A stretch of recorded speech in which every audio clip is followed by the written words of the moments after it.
Good morning student. कल हमने online class ली थी। कुछ बच्चों ने मेरे से रिक्वेस्ट किया था कि मैं थोड़े से सिलेबस को रिवाइज कर दूं शुरुआत से। मुझे ऐसा लगता है जो बच्चे रेगुलर नहीं आते उनको थोड़ी सी दिक्कत हो रही होगी, तो उनकी परेशानी को दूर करने के लिए मैं यूनिट फर्स्ट का पहला चैप्टर आप लोगों को पढ़ा रहा हूँ, जिसका नाम है दास वंश या स्लेव डायनेस्टी। स्लेव डायनेस्टी को कुतुबुद्दीन ऐबक ने इस्टेब्लिश किया था। कुतुबुद्दीन ऐबक मोहम्मद गौरी का दास था। मोहम्मद गौरी से पहले जितने भी मुस्लिम आक्रमणकारी हिंदुस्तान पे आए थे, उनका केवल उद्देश्य ये रहा था कि यहाँ से धन को लूटे, इस्लाम का प्रचार करें, उसके बाद वापस लौट जाए। पर मोहम्मद गौरी ने हिंदुस्तान में अपने को इस्टेब्लिश होने का प्लान बनाया और उन्होंने हिंदुस्तान पर जीते हुए प्रदेशों की जिम्मेदारियां कुतुबुद्दीन ऐबक को सौंपी। 1206 ईस्वी में जब मोहम्मद गौरी की अचानक डेथ हो गई थी, तो लाहौर के निवासियों ने कहा कुतुबुद्दीन ऐबक ने मोहम्मद गौरी की बहुत सेवा कर रखी है, इसलिए कुतुबुद्दीन ऐबक को सिंहासन पर बैठाना चाहिए। क्योंकि मोहम्मद गौरी के कोई पुत्र नहीं थे, उनकी बेटियां ही बेटियां थी। इसलिए जनता के कहने पर 1206 ईस्वी में कुतुबुद्दीन ऐबक ने दास वंश की स्थापना करी। दास वंश को दास वंश इसलिए कहा जाता है क्योंकि इस वंश के जो मेन रोलर किंग थे वो सब दास थे। कुतुबुद्दीन ऐबक मोहम्मद गौरी का दास था, इल्तुतमिश कुतुबुद्दीन ऐबक का दास था और बलबन इल्तुतमिश का दास था। तो इल्तुतमिश ने दिल्ली सल्तनत में 4 साल तक शासन किया। उनको यहाँ पे बहुत कम समय मिल पाया था और वो चौगान खेल कर रहे थे। घोड़े से गिरने से अचानक उनकी डेथ हो गई। कुतुबुद्दीन ऐबक ने दिल्ली में कुतुब मीनार बनाया। कुतुब मीनार बनाने की शुरुआत कुतुबुद्दीन ऐबक ने की थी और उसे पूरा करवाया इल्तुतमिश ने, और 2.5 दिन का झोपड़ा भी कुतुबुद्दीन ऐबक ने बनाया था। जब कुतुबुद्दीन ऐबक की डेथ हो गई थी तो लाहौर की जनता ने उनके पुत्र आराम शाह को दिल्ली सल्तनत में बैठाने के लिए चुना। आराम शाह एक अयोग्य व्यक्ति था, उसे शासन संबंधी किसी भी प्रकार की कोई नॉलेज नहीं थी, नहीं उसको किसी प्रकार का काम आता था। दिल्ली की जनता उसके 6 महीने के शासन से ही बहुत ज़्यादा परेशान हो गई थी। दिल्ली की जनता ने एकदम से हल्ला किया, कहा कि यह एक अयोग्य शासक है, इससे अच्छा तो कुतुबुद्दीन ऐबक के दामाद या दास इल्तुतमिश को दिल्ली सल्तनत में बैठाना चाहिए, जो उस समय बदायूं के सूबेदार थे। जनता के आग्रह करने पर इल्तुतमिश दिल्ली आ गए और उन्होंने आराम शाह को पराजित किया और दिल्ली सल्तनत की बागडोर अपने हाथ में संभाली। मध्यकालीन भारत का इतिहास या दिल्ली सल्तनत का इतिहास इस बात का साक्षी है। यद्यपि दास वंश की स्थापना या दिल्ली सल्तनत को इनिशियल स्थापित कुतुबुद्दीन ऐबक ने किया था, पर उसे परमानेंट तरीके से जो इस्टेब्लिश किया था वो इल्तुतमिश ने। अब इल्तुतमिश कौन थे, उनके बारे में हम लोग यहाँ पे डिस्कशन करते हैं। इल्तुतमिश इलबारी के कबीले का एक तुर्क था जो बहुत इंटेलिजेंट था, दिखने में भी बहुत सुंदर था। उसके माता पिता उसको बहुत ज़्यादा प्यार करते थे। उसके भाई लोग उसको देख के चिढ़ा करते थे। उसके भाइयों ने उसे जमालुद्दीन नामक मर्चेंट को बेच दिया था और जमालुद्दीन नामक मर्चेंट ने उसको मोहम्मद गौरी को सेल करना चाहा, पर मोहम्मद गौरी ने कहा कि वो है उसकी रियल कीमत नहीं दे सकता या रियल प्राइस नहीं दे सकता।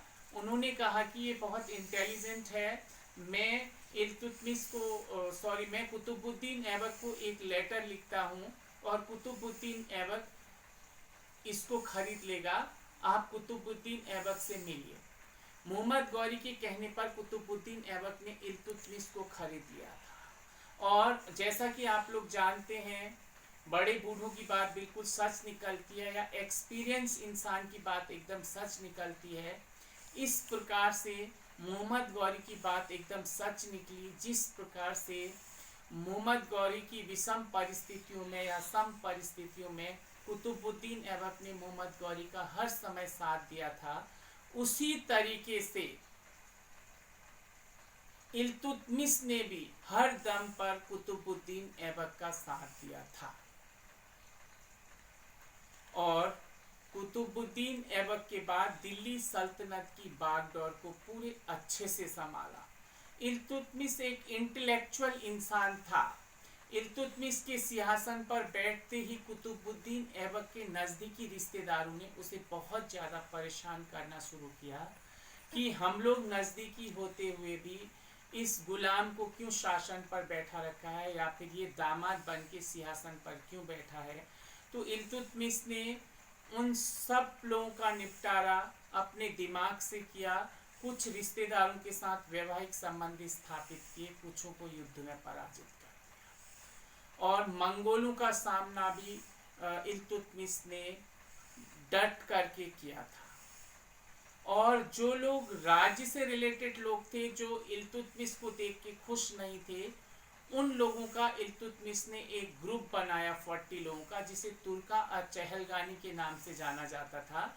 उसने उन 40 लोगों को प्रॉमिस किया कि मैं अपने राज्य का जो भी डिसीजन लूँगा वो सब डिसीजन आपके कहने पे ही लिया करूँगा, या मेरा कोई भी राज्य से रिलेटेड डिसीजन होगा तो मैं उसमें आप लोगों की ओपिनियन लिया करूँगा।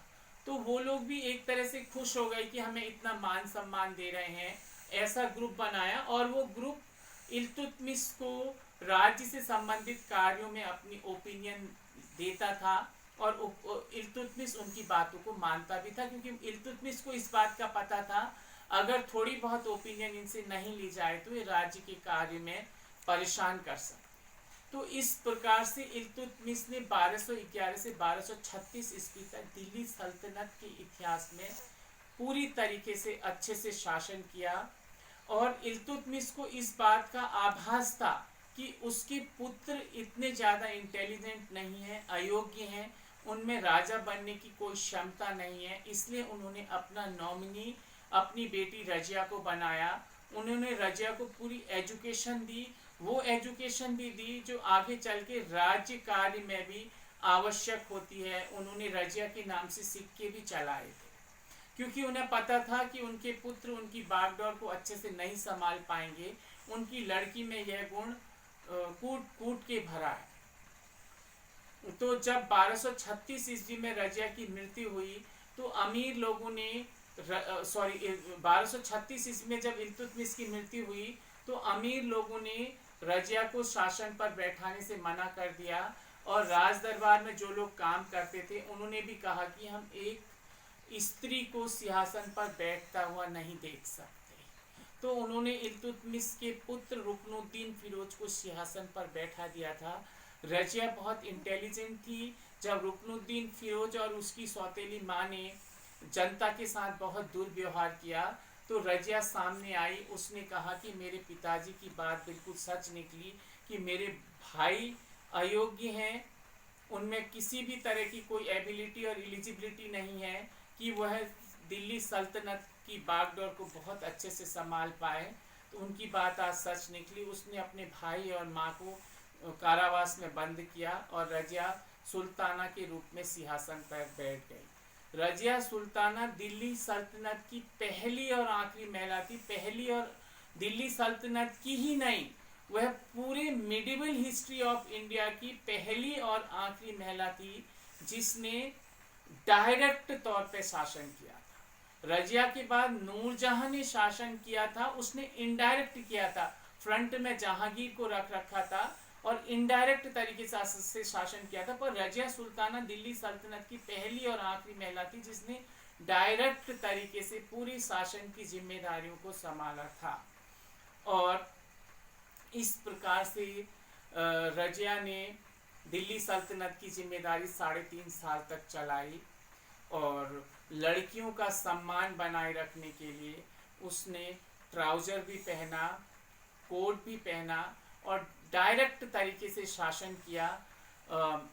जो लोग लड़कियों की, उस समय लड़की का पैदा होना ही बहुत भारी समझा जाता था। लोगों के मन में भावना थी लड़की बड़ी होगी, अगर कोई आक्रमणकारी उठा के लेके चले गया तो फिर हम क्या करेंगे। उनको ये डर नहीं लगती कि लड़की का पैदा होना गलत है, उन्हें ये लगता था कि लड़की के साथ गलत होगा तो फिर हमारा क्या। तो ऐसी स्थिति में लड़कियों के मान को बढ़ाए रखने के लिए उसने याकूत नामक इंसान के साथ अपने अफेयर को भी एक्सपोज किया था, जबकि ऐसी कोई बात नहीं थी। और रजिया ने अल्तुनिया के साथ अपना विवाह किया था और 1240 ईस्वी में कुछ डाकुओं ने रजिया की हत्या कर दी। उसके बाद अमीरों ने इल्तुतमिश के छोटे बेटे नासिरुद्दीन महमूद को सिंहासन पर बैठाया। वह बहुत सीधे साधे प्रवृत्ति का और एक अच्छे चरित्र का इंसान था। उसने सिंहासन की पूरी जिम्मेदारी बलबन को दे दी थी और बलबन से कहा था कि ऐसा कोई कार्य मत करना जिससे तुम्हें और मुझे प्रजा के सामने लज्जित होना पड़े।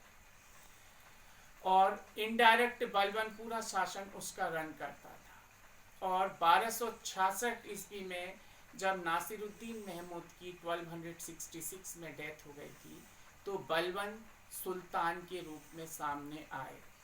अब बलबन कौन था, यहाँ पे मैं थोड़ा सा डिस्कशन कर देता हूँ। बलबन का बचपन का नाम बहाउद्दीन था।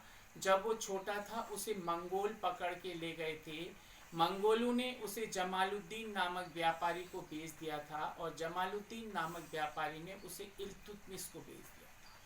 इल्तुतमिश ने बलबन की काबिलियत को देख करके जो 40 लोगों का ग्रुप बनाया था तुर्का चहलगानी, उसमें बलबन को हेड के तौर पे अपॉइंट कर दिया था। रजिया सुल्ताना के शासनकाल पे रजिया सुल्ताना ने उनका प्रमोशन कर दिया और नासिरुद्दीन महमूद के शासनकाल में 20 इयर्स तक बलबन ने इनडायरेक्ट तरीके से शासन किया था। तो बलबन को सिंहासन पर बैठने से पहले स्लेव डायनेस्टी को चलाने का पूरा एक्सपीरियंस था, क्योंकि पूरी नॉलेज थी कौन लोग उसका कहना मानेंगे, कौन लोग नहीं मानेंगे, कौन लोग ऑब्जेक्शन करेंगे, कौन लोग उसके पक्ष में रहेंगे। तो बलबन को पता था जो 40 लोगों का ग्रुप इल्तुतमिश ने बना रखा है वो कहीं पर भी उसकी कार्यों पर ऑब्जेक्शन कर सकता है। जैसे बलबन सिंहासन पर बैठा उसने उस 40 लोगों के ग्रुप को खत्म कर दिया था। और बार बार सुल्तान बदल रहे थे तो जनता के मन में सुल्तानों के प्रति सम्मान की भावना कम हो गई थी। बलबन ने सुल्तानों का मान सम्मान बढ़ाने के लिए एंशंट हिस्ट्री का लॉ लागू किया। जैसे कि हिंदुओं में कहा जाता था डिवाइन थ्योरी में कहा जाता था राजा भगवान का अवतार होता है और उसकी आज्ञा भगवान की आज्ञा होती है। ऐसे ही बलबन ने कहा सुल्तान अल्लाह का रूप है और उसकी आज्ञा भगवान की आज्ञा होती है। भगवान धरती पर खुद नहीं आते,